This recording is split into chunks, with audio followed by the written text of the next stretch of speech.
En aquel tiempo Jesús salió de nuevo a caminar por la orilla del lago. Toda la muchedumbre lo seguía y él les hablaba. Al pasar vio a Leví, Mateo, el hijo de Alfeo, sentado en el banco de los impuestos, y le dijo: «Sigue». Él se levantó y lo siguió. Mientras Jesús estaba a la mesa en casa de Leví, muchos publicanos y pecadores se sentaron a la mesa junto con Jesús y sus discípulos, porque eran muchos los que lo seguían. Entonces unos escribas de la secta de los fariseos, viéndolo comer con los pecadores y publicanos, preguntaron a sus discípulos: ¿por qué su maestro come y bebe en compañía de publicanos y pecadores? Habiendo oído esto, Jesús les dijo: no son los sanos los que tienen necesidad del médico, sino los enfermos.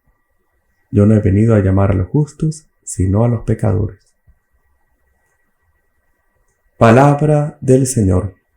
Gloria a ti, Señor Jesús.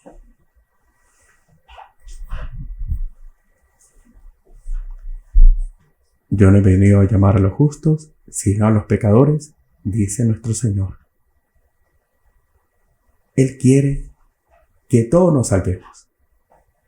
Nuestro Señor Jesucristo va siempre dando gracias, bendiciones, intercediendo ante el Padre por cada uno de nosotros.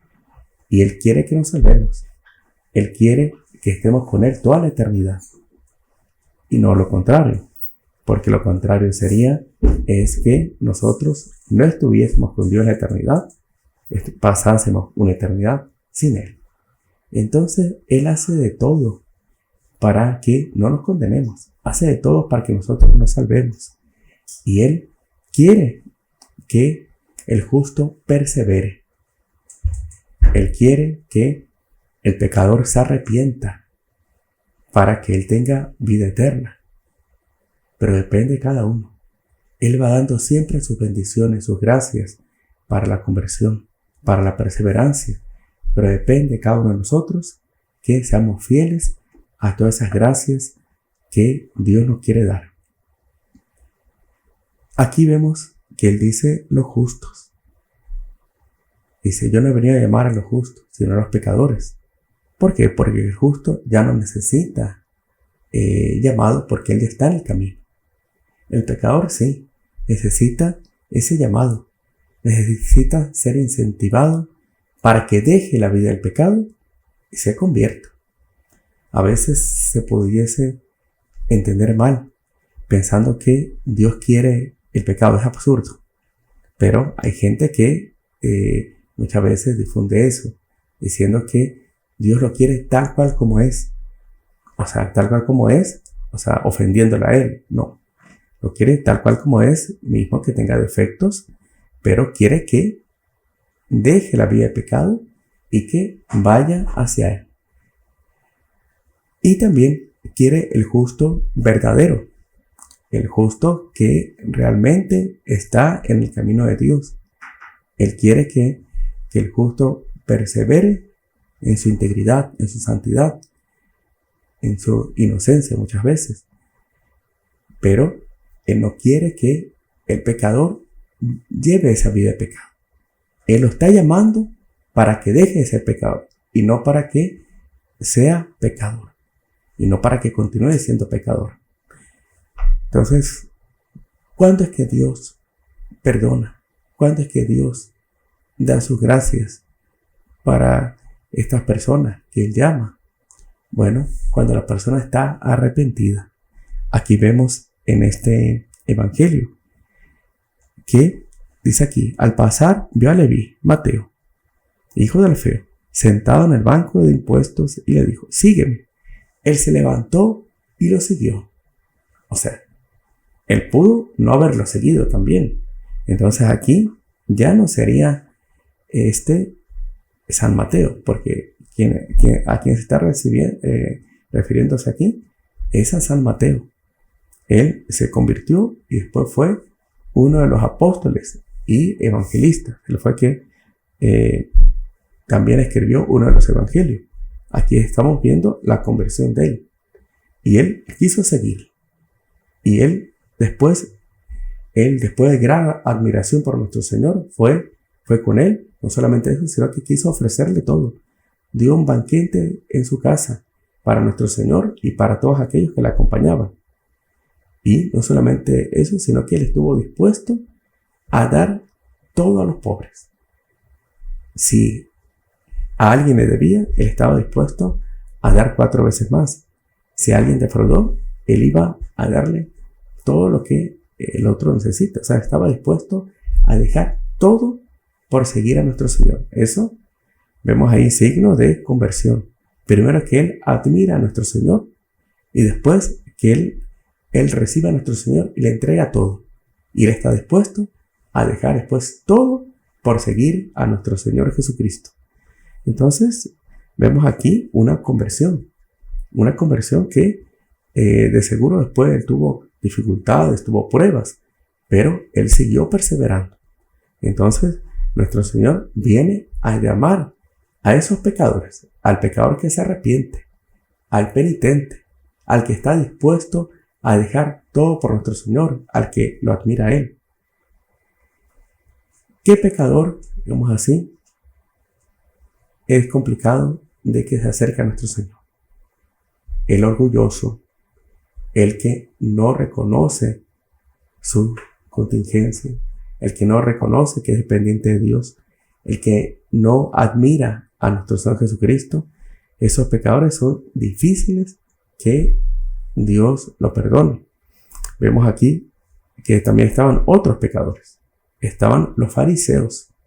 Pero aquí no dice que estos fariseos y estos publicanos, ellos se hayan convertido. Aquí no lo dice. Y él estaba ahí, nuestro Señor, también para convertirlos a ellos. Pero ellos eran orgullosos y se tenían por justos. Ellos no admiraron a nuestro Señor. Ellos no le pidieron perdón. Ellos no estaban arrepentidos. Y por tanto, Él no les puede perdonar. Él está llamando a los pecadores para que dejen su mala vida y se arrepientan. Uno podría decir, no, pero yo llevo una vida correcta, ya está bien, pero siempre hace falta dar un paso más. Siempre hace falta acercarnos más. No basta con las exterioridades. Es necesario convertirse de corazón. Y eso Dios lo ve. Porque delante de los hombres hasta se puede engañar. Las personas pueden pensar que son justos como estos fariseos, pero en realidad está lejos de Dios. En cambio, Dios lo ve todo. Dios sabe el interior de cada uno. Sabe si realmente esa persona tiene ese deseo, por más que sea pecador, tiene ese deseo de dejar el pecado, tiene ese deseo de seguirlo a Él, tiene esa admiración hacia Él. Y a eso es que Dios le da su gracia. Y bueno, y aquí está hablando de esa conversión. Algo que va unido a la conversión es también manifestar los pecados, es la confesión. Vemos estas personas que se convirtieron. Son personas que recibieron gracias. Entonces, en la primera lectura podemos ver aquí en el libro de Samuel que Dios va dando gracias y Él va dirigiendo todo. Aquí, en situaciones que aparentemente son casualidad, para Dios no existen casualidades. Él va operando con su providencia. Aquí se perdieron unas burras, como que fue un pretexto. Ellos salieron a buscarla y de repente se encontraban con el profeta. Y ahí fue que el profeta encontró al primer rey del pueblo elegido. Al primer rey, que sería Saúl. Y parecería por casualidad, y no. Dios mismo hizo todo para que esa persona llegue hacia el profeta y sea ungido rey. Él dio todas sus gracias. Aquí también vemos que es San Mateo. Él estaba en su banco de recaudador de impuestos. Y nuestro Señor pasó. No fue por casualidad. Nuestro Señor dijo, sigue. O sea, tenía que suceder eso porque Él tenía preparado muchas bendiciones, muchas gracias para él. Y así, entonces Dios va dando gracias y va creando situaciones para que nosotros nos acerquemos a Él, para que nosotros perseveremos por un lado o para que nosotros nos convirtamos. Depende de nosotros. Y una vez convertidos, hay que pedir perdón. Para eso nuestro Señor Jesucristo instituyó el sacramento de la confesión, para que nosotros con toda confianza nos acerquemos y pedamos perdón. Y después hay que saber que Dios se olvida de nuestras faltas. Él, como que, entre comillas, digamos así, de la mente divina, desaparece. Y eso es un signo, lo que sucede en la confesión, que el sacerdote tiene el sigilo sacramental. El sacerdote hace silencio de los pecados.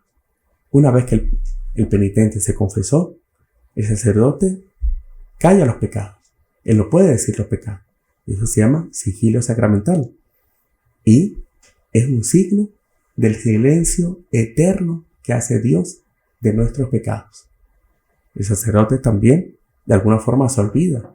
Bueno, también es un signo del olvido eterno que Dios hace de nuestros pecados. Una vez que la persona se convierte, se confiesa, puede estar tranquilo que Dios se olvidó.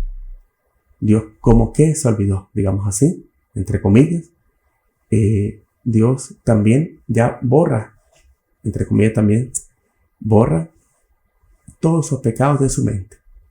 Y tenemos que tener esa confianza que una vez de que somos perdonados, Dios ya se olvida. Y nosotros, si Dios se olvida, nosotros, ¿por qué recordar esos pecados pasados? No, una vez que nos confesamos, olvídese usted mismo de los pecados pasados y más bien vea para el frente, vea todas las gracias y bendiciones que Dios le quiere dar y siga perseverando. No quiera ofender a Dios nuevamente, pida las gracias de perseverar y siga adelante. Ya olvídese de lo anterior y más bien mire para el frente, porque Dios ya le perdonó y nosotros como que no tenemos derecho a recordar esas faltas que Dios ya la perdonó. Si ya está perdonado, olvídese. Lo importante es acercarse a la confesión, estar arrepentido, se confiesa y listo. Ya se confesó, ahora a partir de ahí lo importante es perseverar y estar siempre queriendo hacer la voluntad de Dios, la voluntad de nuestro Señor Jesucristo. Él nos vino a enseñar cómo encontrar ese camino de salvación y depende de nosotros. Y en ese momento pidamos a María Santísima. Ella como buena madre nos quiere ayudar. Ella nos ayuda a nosotros a llevar esa vida de perfección, esa vida de santidad que Dios quiere. Hoy estamos recordando la memoria de San Antonio Abad. Él tenía todo en esta vida. Bueno, él tenía riqueza, tenía una herencia muy grande. Desde muy joven murieron sus padres y todo lo que recibió de herencia, él se deshizo de eso. Lo dio a los pobres. Él se retiró al desierto y llevó una vida dedicada a Dios. Entonces, bueno, esa era la vocación de él. Pero eso también podemos hacer cada uno de nosotros. Dejar todas las cosas para seguir el llamado de Dios. Cada uno en su estado, cada uno en su situación. Pidamos entonces la intercesión de María Santísima para que nos ayude, por un lado, a nuestra perseverancia, por otro lado, a nuestra conversión. Alabado sea nuestro Señor Jesucristo. Por siempre sea alabado.